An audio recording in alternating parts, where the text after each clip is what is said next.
Get wrecked, big tech. The U.S. approves lab-grown chicken meat.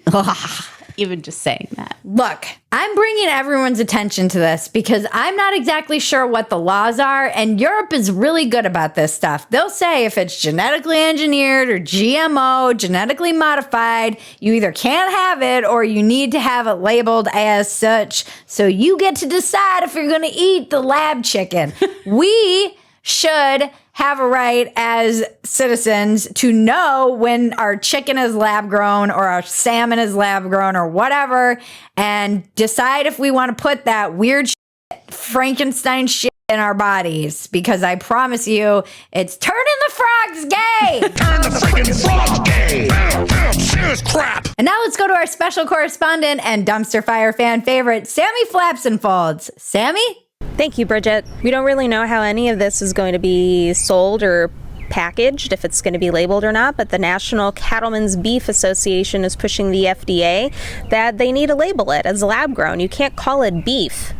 And I agree with them, and I think we all need to kind of push for this, because if you're going to get something that's going to be claimed to be chicken and then you find out the base product is soy and wheat and is grown in a test tube, you may not want it. I want my chicken clucking and free range and like eating worms and gross stuff like that. I want my cows mooing and eating grass. I want them grass-fed, grass-finished. This is like lab to table. There's going to be a whole Netflix series.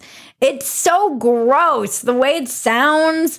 I don't want this Frankenstein meat. I don't want it. I want no part in it. But I also don't want to be snuck some chicken, because I probably, truthfully, wouldn't know the difference. Good meat is made from chicken cells and salt with a base of wheat and soy. So your test tube chicken is not all just chicken. Vat to table. It's grown in these, steel tanks. Gross.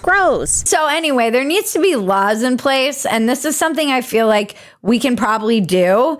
We can probably locally and on a state level make sure that we're pushing back. Of course, it's two companies that are doing this, and of course, I didn't see this coming, but Bill Gates, the villain of all of our time, is behind one or if not both of these companies, invested in them. Why does Mr. Gates have to be involved? I know you're shocked.